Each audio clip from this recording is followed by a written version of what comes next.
మనతో పాటు సుమన్ టీవీ స్టూడియోలో ఉన్నారు పొలిటికల్ అనలిస్ట్ చందు శ్రీనివాస్ గారు. శ్రీనివాస్ గారు నమస్తే. నమస్కారం విజయ్ గారు. సో మెగా ఫ్యామిలీలో ఉన్న అందరు హీరోలందరూ కూడా క్యూ కడుతున్నారు. అటు ఏపీ, ఇప్పుడు తెలంగాణ.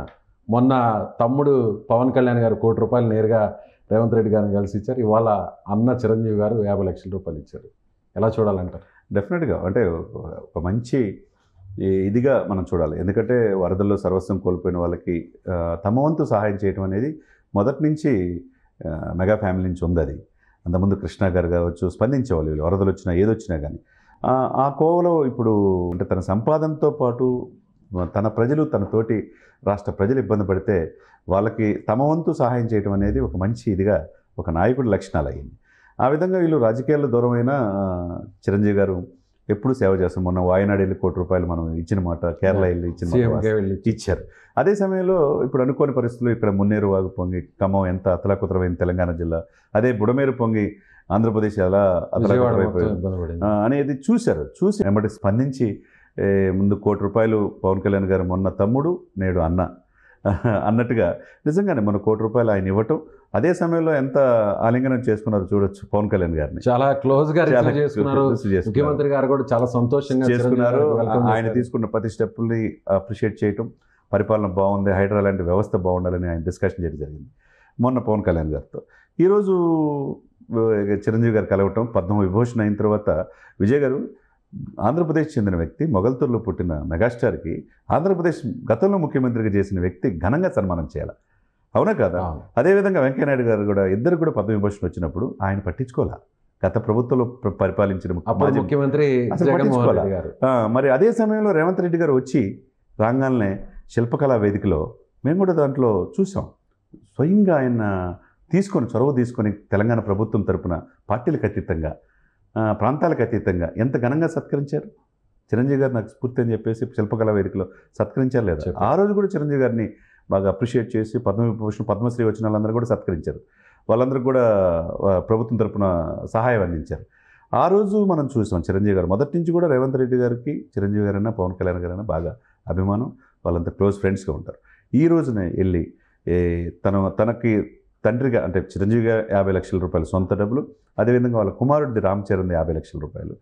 దీంతో పాటు వాళ్ళ మేనల్లుడు సాయి ధరమ్ తేజ్ నుంచి 2 రాష్ట్రాలకు 10 లక్షలు ఇచ్చాడు. ఒక అమ్మ అనాథ శరణాలయానికి కూడా 5 లక్షలు ఇచ్చాడు.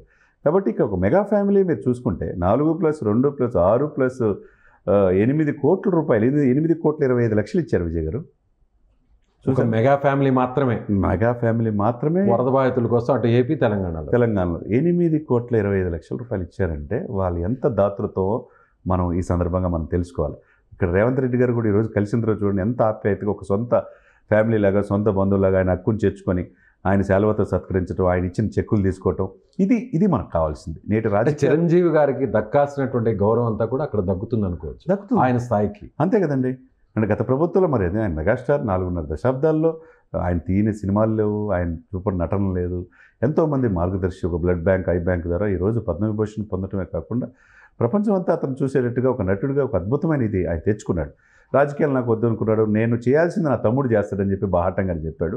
ఆ దిశగానే డిప్యూటీ సీఎం అయ్యాడు. ఆయన మంచి పరిపాలన అందిస్తున్నాడు, మనం చూసాం.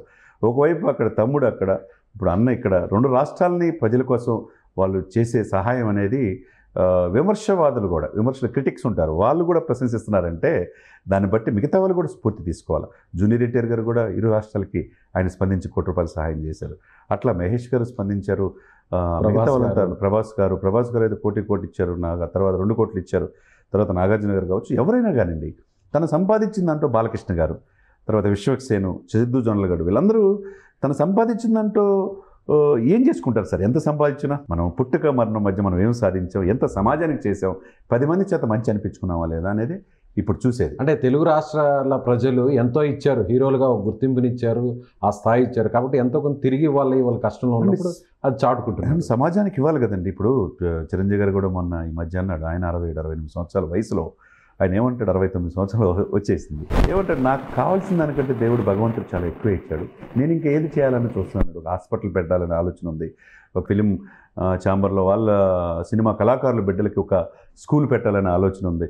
ఇంకా చాలా సహాయం కరోనా టైంలో మనం చూసాం.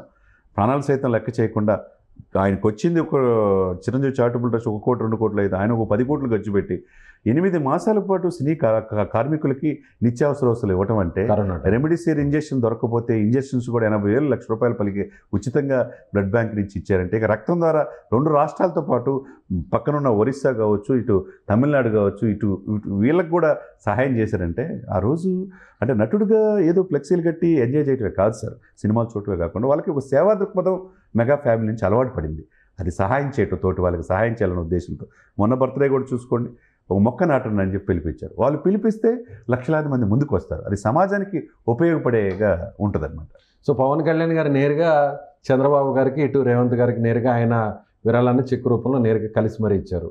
ఇప్పుడు చిరంజీవి గారు రేవంత్ రెడ్డి గారిని కలిసారు. మరి ఏపీకి సంబంధించి కూడా త్వరలోనే చంద్రబాబు గారితో ఏమన్నా భేటీ అయ్యే అవకాశం ఉంది? డెఫినెట్గా వెళ్తారు. వాళ్ళిద్దరికి మంచి అనుబంధం ఉంది. ప్రమాణ స్వీకారానికి ఈయన ముఖ్య అతిథిగా హాజరయ్యారు. ఆ రోజు చూసాం మనం, మోదీ గారు వాళ్ళిద్దరిని భుజం మీద చేసి హక్కుని చేర్చుకునేది. డెఫినెట్గా రేపో ఎల్లుండి వెళ్తారు. వాళ్ళ అబ్బాయిని కూడా రామ్ చరణ్ గారు, జూనియర్ ఎన్టీఆర్ కలిసి వెళ్తారని ఒక ప్రచారం నడిచింది, బట్ అది జరగలేదు. చిరంజీవి గారు ఏమైనా నేరుగా వెళ్ళి కలిసే అవకాశం? డెఫినెట్గా కలుస్తారు. ఉభయ రాష్ట్రాలకి ఆయన అవసరం ఉన్నది. సినిమా పరిశ్రమను ముందుకు తీసుకెళ్తానికి టూరిజం, సినిమా ఫోటోగ్రఫీ, సాంస్కృతిక శాఖగా కందులు దుర్గేష్ గారు అక్కడ ఉన్నారు. ఆ బాధ్యత కూడా వీళ్ళకి ఎక్కువ ఉంది. పవన్ కళ్యాణ్ కావచ్చు. ఉభయ రాష్ట్రాల్లో సినిమా ఇండస్ట్రీ బాగుపడాలన్నా, దాని మీద 23 క్రాఫ్ట్స్ అనుబంధ సంస్థలు వేలాది మందికి జీవనోపాధి కలగాలన్నా ఇచ్చిపుచ్చుకునే ధోరణిలో ఉండాలి. కాబట్టి ఇది మనకు కనపడుతుంది ఉభయ రాష్ట్రాల మధ్య ఇప్పుడు.